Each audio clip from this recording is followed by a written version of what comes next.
तो आखिरकार आ गई तुम्हारी वो संस्कारी बहू। लग रहा है कि गरीबी का नजराना लेकर आई है। भाभी, रोशनी अब इस घर की बहू है। उम्मीद है कि आप इसका स्वागत करेंगी। स्वागत? स्वागत तो उसका होता है जो घर में लक्ष्मी लाती है। तुम तो बस एक और मुसीबत लेकर आए हो जिसे पालने का ठेका फिर से मेरे पति को ही लेना पड़ेगा। सुन ले रोशनी, इस घर में रोटी मेरी मर्जी से चलती है। मेरा पति इस घर का मालिक है और उसी की कमाई से चूल्हा चलता है। जी दीदी, मैं समझ गई। आप घर की बड़ी हैं, जो आज्ञा देंगी मैं वही करूंगी। आज्ञा नहीं, मेरी गुलामी। अगर यहाँ रहना है तो, वरना सबको बाहर निकाल दूंगी, समझी? जी दीदी, जैसी आपकी मर्जी। रोशनी, जो एक बहुत ही शांत और संस्कारी घर से आई थी, रागिनी की इस पहली धौंस से अंदर तक हिल गई। वो सहम गई थी। हिमांशु और रोशनी कमरे में आ जाते हैं। अगली सुबह रोशनी पूरे परिवार के लिए खाना बना रही थी। उसने 2 सब्जियां काटी हैं और चूल्हे पर चढ़ी कढ़ाइयों को देखकर भड़क जाती है। ये क्या तमाशा है? किसने कहा तुझे 2 सब्जियां बनाने को? किससे पूछकर बना रही है तू ये? दीदी, सब घर वाले हैं, मैंने सोचा आज कुछ अच्छा बना देती हूँ, इसीलिए। सोचा? मेरी अनुमति के बिना इस रसोई में तिनका भी नहीं हिलता। तेरा पति कमा कर लाता है क्या 2 सब्जी? सारा राशन मेरे पति की कमाई से आता है। एक सब्जी बनेगी इस घर में। आ गई बात समझ में? जी दीदी, माफ कर दीजिएगा, मैं अभी एक सब्जी हटा देती हूँ। और वो रोटी, मैंने देखा है तू आटे में घी लगा रही है। याद रख, इस घर में अगर चुपड़ी हुई यानी घी लगी रोटी खानी है तो वो सिर्फ मैं और मेरा पति खाएंगे। क्या तेरे बाप के घर से ये घी का डिब्बा आया है? जो राशन यहाँ आता है वो मेरे पति का है। अगर मुझे दाल रोटी के अलावा कुछ भी एक्स्ट्रा दिखा तो समझ लेना तेरा क्या हश्र होगा। रागिनी गुस्से में दूसरी कढ़ाई को रसोई के स्लैब से हटा देती है और रोशनी के हाथ से घी का डिब्बा छीनकर अपनी अलमारी में रख लेती है। ये घर तो सबका था, लेकिन दीदी ने इसे अपनी जागीर बना लिया है। कोई बात नहीं, शायद आज इनके अहंकार का समय है। रोशनी चुपचाप अपमान के घूंट पी गई। रोशनी ने सिर्फ खाना ही नहीं बल्कि घर के हर एक संसाधन पर अपना एकाधिकार जमा लिया था। एक दिन पद्मिनी जी की तबीयत फिर से खराब है और वो खांस रही हैं। ये क्या कर रही है? फिर से ये दवाइयाँ? मैंने कहा था ना कि इस घर में दवाइयों का खर्च अब और नहीं बढ़ेगा। ये सब नाटक है इनका। दीदी, दादी जी की सांस फूल रही है, उन्हें दवा की बहुत जरूरत है, प्लीज इन्हें लेने दीजिए। मैंने कहा ना नहीं, मेरे पति की कमाई कोई चैरिटी का फंड नहीं है। सास, ससुर और दादी सबके सब बीमार होने का बहाना बनाकर पैसा फूंक रहे हैं। आज के बाद इस घर में कोई भी दवाइयों के लिए मेरे पास नहीं आएगा, ना सास, ना ससुर और ना ही दादी। दीदी, ये पाप होगा, बुजुर्ग है ये। पाप पुण्य की बात मुझे मत सिखा। औकात देख अपनी। मेरे घर की रोटी खा रही है और मुझे ही नसीहत दे रही है। इसी बीच हिमांशु कमरे से बाहर निकलता है। रोशनी, तुम परेशान मत हो। आज मैं ऑफिस से जल्दी वापस आऊंगा और जो भी बचत होगी उससे दादी के लिए दवाइयां ले आऊंगा। भाभी के तानों के जवाब अब मेरा काम देगा। जी, आप बस मेहनत कीजिए, मैं किसी तरह घर संभाल लूंगी। इनके अहंकार का अंत तो होना ही है। रागिनी दूर खड़ी ये सब देख रही थी और जल भुन रही थी। ये संस्कारी देवरानी और नकारा समझा जाने वाला देवर धीरे धीरे अपने पैरों पर खड़े हो रहे हैं। अगर हिमांशु आत्मनिर्भर हो गया तो गड़बड़ हो जाएगी। मुझे कुछ करना पड़ेगा। रागिनी खिसियाकर अपने कमरे में चली जाती है। कुछ दिन बाद घर में सत्यनारायण की पूजा हो रही है। पंडित जी, रिश्तेदार और पड़ोसी सब मौजूद हैं। रोशनी सबके पैर छूकर उनका आशीर्वाद ले रही है। अरे बेटा रोशनी, तुम्हारे जैसे संस्कार आज के दौर में बहुत दुर्लभ हैं। तुम इस घर की साक्षात लक्ष्मी हो। रागिनी को भी तुमसे बहुत कुछ सीखना चाहिए। सही कहा पंडित जी, तुम्हारी बड़ी बहू तो जैसे साक्षात अहंकार का पुतला है। कल ही जब मैं उसके घर कुछ काम से आई थी तो उसने कितनी बदतमीजी से बात की थी, लेकिन ये छोटी बहू देखो कितनी भोली और संस्कारी है। बहन जी, आप बहुत किस्मत वाली हैं कि आपको ऐसी बहू मिली, लेकिन सच कहूँ मुझे तरस आता है इस लड़की पर। रागिनी ने तो इसका जीना हराम कर रखा होगा। सुना है उसने हिमांशु को भी घर से पैदल ही काम पर भेजती है और उसकी सैलरी का बड़ा हिस्सा खुद हड़प लेती है। अरे गायत्री देवी, घर की बहू तो रोशनी जैसी होनी चाहिए। कितने संस्कार हैं बच्ची में। बड़ों का मान और छोटों का प्यार सब इसमें है। इसकी तो जितनी तारीफ करो कम है। सच कहा पंडित जी, बड़ी बहू रागिनी को तो देखिए लगता ही नहीं कि घर की बहू है, जैसे कोई रानी हो और हम सब नौकर। रोशनी आई है तब से घर में शांति है, वरना रागिनी ने तो घर को नरक बनाकर रखा था। रागिनी यह सब सुन रही है। उसका चेहरा गुस्से से लाल हो रहा है। वो अपनी साड़ी को जोर से झटकती है। क्या फुसफुसा रही हो? मेरी तारीफ करने की हैसियत तो तुम लोगों की है नहीं, तो अब मेरी बुराई कर रही हो? याद रखना, मेरा पति इस घर का दाता है। जो खाता है वो मेरा दिया हुआ है। उसी रात को रागिनी हिमांशु के सामने पैसे फेंकती है। ये ले हिमांशु, तेरे महीने भर के खर्चे 2000 रुपए। इससे ज्यादा की तेरी औकात नहीं है। तू ऑफिस पैदल जाया कर। तेरा काम बस मेहनत करना है और मेरे पति को कमाई लाकर देना है। भाभी, पेट्रोल के दाम बढ़ गए हैं। पैदल जाने में समय बहुत लगता है। चुप। अगर ज्यादा दिक्कत है तो घर छोड़ दे। बाहर की दुनिया तुझे बता देगी कि मेरा पति तुझे पाल रहा है, वरना तू तो कब का भूखा मर चुका होता। हिमांशु की आंखों में अपमान के आंसू हैं। वो कमरे में जाकर रोशनी से बात करता है। रोशनी, ये पैसे, क्या हम हमेशा ऐसे ही जिएंगे? हिमांशु जी, आप चिंता ना करें। आप अपनी मेहनत जारी रखें। हम अपनी छोटी छोटी जरूरतों में कटौती कर लेंगे, लेकिन हम अपना सम्मान नहीं खोएंगे। ईश्वर ने चाहा तो कल हमारा अपना समय आएगा। अगले दिन एक पड़ोसन रागिनी के पास आती है। रागिनी जी, कल आपकी छोटी बहू ने मेरे बच्चे को अपनी पुरानी किताबें दे दी। बड़ी अच्छी बच्ची है वो, आपकी तरह अहंकारी नहीं है। क्या? किसने इजाजत दी उसे मेरी चीजें दान करने की? और तुम लोगों की तो आदत है दूसरों के टुकड़ों पर पलने की। भागो यहाँ से, वरना पुलिस बुला लूंगी। भगवान भला करे उस बच्ची रोशनी का जो तुम जैसी नागिन के साथ रह रही है। याद रखना रागिनी, ये अहंकार रावण का भी नहीं रहा था, तुम्हारा क्या रहेगा? रागिनी का अहंकार अब उसके लिए एक दीवार बनता जा रहा था। बाहर लोग रोशनी की तारीफ कर रहे थे और रागिनी को अहंकारी कह रहे थे।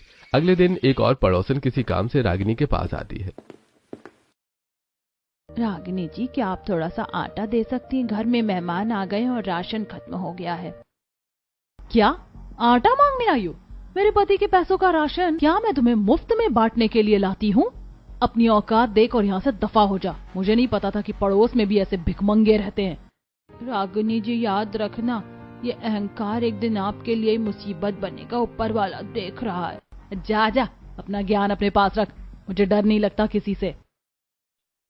जेठानी का अहंकार इस हद तक बढ़ चुका था कि अब वो हर किसी की इंसल्ट कर रही थी। वहीं दूसरी ओर हिमांशु और रोशनी अपनी मेहनत की कमाई से छोटे छोटे खर्चे पूरे कर रहे थे। अगले दिन सुबह राघव अपना लैपटॉप बैग उठाकर ऑफिस के लिए निकलता है। रागिनी, आज शाम को मीटिंग है, घर लौटने में देर हो सकती है, तुम आराम करना। ठीक है जी, आप बेफिक्र होकर जाइए। राघव की गाड़ी जाते ही रागिनी तेजी से अपने कमरे में जाती है और कुछ ही देर में साधारण कपड़े पहनकर चेहरा दुपट्टे से ढके हुए पिछले दरवाजे से चुपचाप बाहर निकल जाती है। रसोई की खिड़की से रोशनी ये सब देख रही है। अजीब बात है, अभी तो दीदी कह रही थी कि उनकी तबीयत ठीक नहीं है, फिर ये इतनी जल्दी कहाँ निकल गई? और चेहरा क्यों छुपा रही है? शाम का समय है। रोशनी सोफे पर बैठी किताब पढ़ रही है। तभी रोशनी हड़बड़ाहट में घर के अंदर आती है। बाल थोड़े बिखरे हैं और वो बार बार अपनी घड़ी देख रही है। तुम यहाँ क्यों बैठी हो? क्या देख रही हो मुझे? जी दीदी, बस ऐसे ही। आप इतनी थकी हुई लग रही हैं। क्या बाहर बहुत गर्मी है? हाँ, वो कुछ जरूरी काम था। तुम अपने काम से काम रखो। इसी तरह रात में रोशनी को प्यास लगी है। वो पानी लेने उठती है, तभी उसे मेन गेट पर किसी के आने की आहट सुनाई देती है। वो पर्दे के पीछे छिप जाती है। रागिनी बहुत घबराई हुई हालत में अंदर आती है और अपने पर्स से एक मुड़ा हुआ कागज निकालती है और उसे अलमारी के गुप्त खाने में छिपा देती है। बस ये आखिरी बार, अगर इस बार भी पैसे नहीं मिले तो ये सब खत्म हो जाएगा। कोई जान गया तो मेरा क्या होगा? रोशनी ये सब देख रही है। उसका शक गहरा हो गया है। दीदी रात के इस पहर बाहर क्या कर रही थी? और वो कागज इतने डरे हुए क्यों हैं? दाल में कुछ तो बहुत बड़ा काला है। मुझे पता लगाना ही होगा कि दीदी ने कौन सी मुसीबत पाल ली है। रोशनी का दिल धक धक कर रहा था। उसे समझ में नहीं आ रहा था कि उसकी जेठानी आखिर कर क्या रही है। और अगले दिन सुबह पद्मिनी जी के कमरे में रागिनी हाथ में कागज और पेन लिए दादी सास के पीछे पड़ी है। दादी लंगड़ाते हुए सीढ़ियों की ओर बढ़ रही हैं। दादी, आखिरी बार कह रही हूँ, इन पेपर्स पर साइन कर दो। बुढ़ापे में आराम से रहो, वरना ये हाथ उठाना मुझे भी आता है। नहीं रागिनी, ये मेरे पति की आखिरी निशानी है। ये प्रॉपर्टी के कागजात मैं तुम्हें नहीं दूंगी। तुम जुए के लिए घर बेचना चाहती हो, मैं तुम्हें ऐसा पाप नहीं करने दूंगी। पाप? होश में तो हो? साइन करो वरना। दादी पीछे हटने की कोशिश करती हैं, लेकिन रागिनी उन्हें सीढ़ियों पर जोर से धक्का दे देती है। दादी लुढ़कती हुई नीचे गिरती हैं, उनके सिर से खून बहने लगता है। रोशनी भागकर आती है। दादी, दीदी, ये आपने क्या किया? खून बह रहा है, जल्दी चाबियां लाओ, गाड़ी निकालो। गाड़ी तो मेरे पति की है, तुम्हें क्यों दूं? मर रही है तो सरकारी अस्पताल ले जाओ मेरी बला से। रोशनी दादी को लेकर अस्पताल पहुंचती है। रागिनी पैसे देने से मना कर देती है और पूरे घर की तिजोरी की चाबियां अपने पास रखकर बैठ जाती है।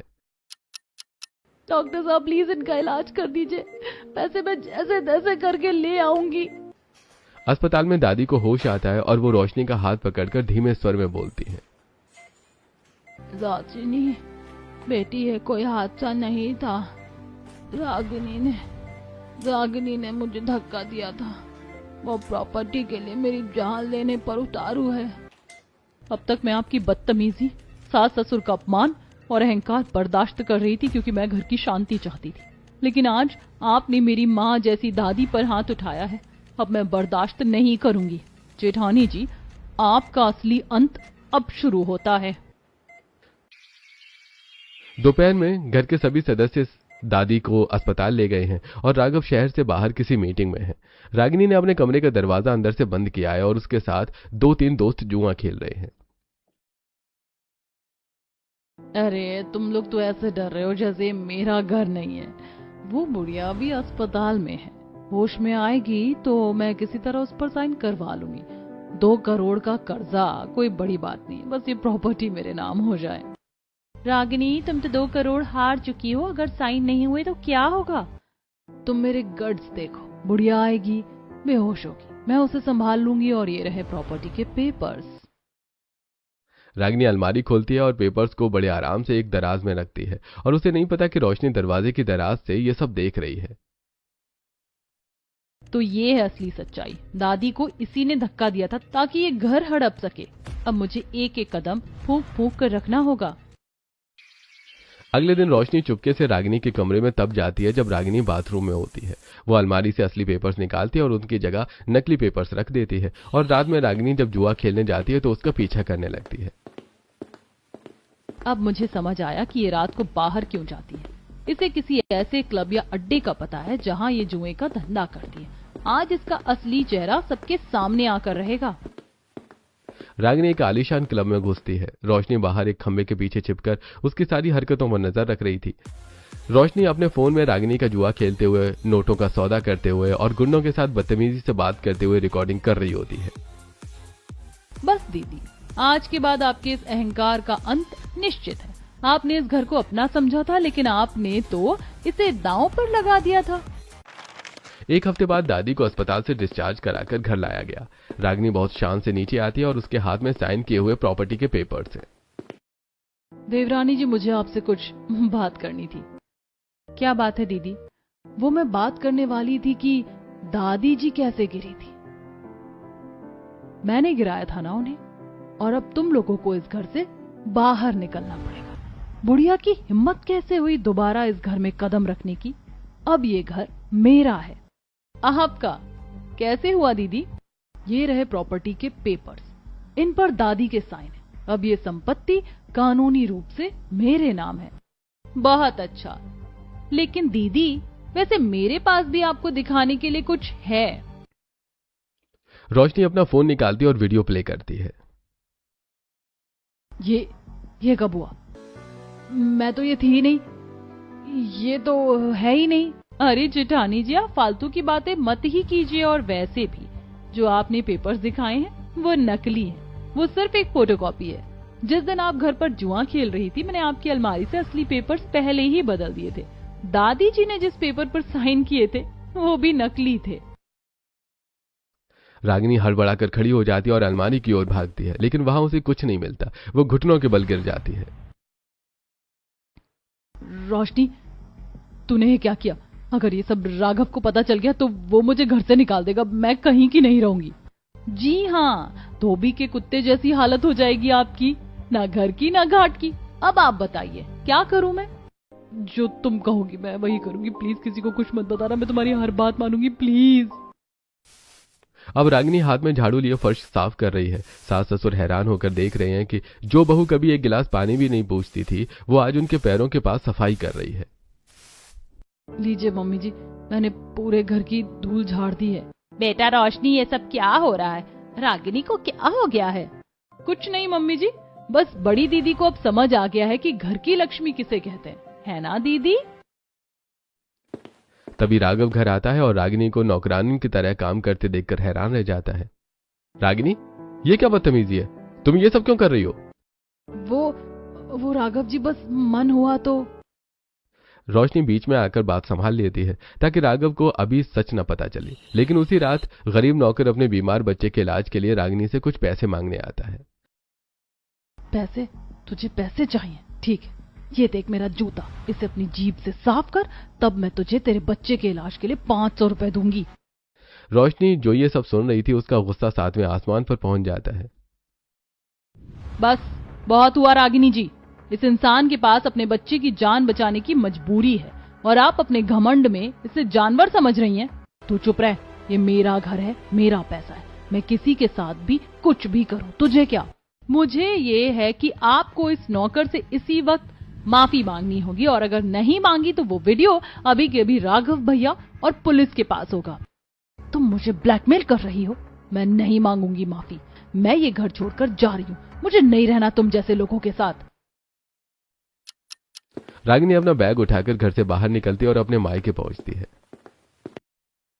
अरे यहाँ क्यों आई है? मुझे पता चल चुका है कि तूने क्या हरकतें की हैं। दादी को मारना, घर गिरवी रखना, अरे शर्म नहीं आती तुझे? निकल यहाँ से। रागिनी के पिता उसे धक्के मारकर बाहर निकाल देते हैं।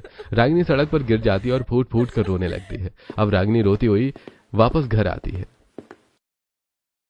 मुझे माफ कर दीजिए, मैंने बहुत बड़ी गलती की, मैं लालच और अहंकार के अंधे कुएं में गिर गई थी। तूने मेरे परिवार को बर्बाद करने की कोशिश की है, तू इस घर में रहने के लायक नहीं है, अभी के अभी निकल जाए यहाँ से। राघव उसे थप्पड़ मारने ही वाला होता है कि तभी रोशनी बीच में आकर उसका हाथ पकड़ लेती है। नहीं भैया, रुकिए, हर इंसान को एक मौका मिलना चाहिए। मैंने देख लिया है कि ये पूरी तरह बदल चुकी हैं, और हाँ, मैंने उन जुआरी गुंडों को पहले ही पुलिस के हवाले कर दिया था जिन्होंने जेठानी जी को ठगा था। अब वो जेल में है। रोशनी, तुमने मुझे बर्बाद होने से बचा लिया, तुमने मेरे अहंकार को अपने संस्कारों से हरा दिया, मुझे माफ कर दो। देखा सबने, रोशनी ने अपने संस्कारों से रागिनी के अहंकार का अंत कर दिया। दोस्तों, आपको क्या लगता है कि रागिनी को इतनी आसानी से माफ कर देना सही था, या उसे और सजा मिलनी चाहिए थी? अपनी राय कमेंट्स में जरूर बताएं।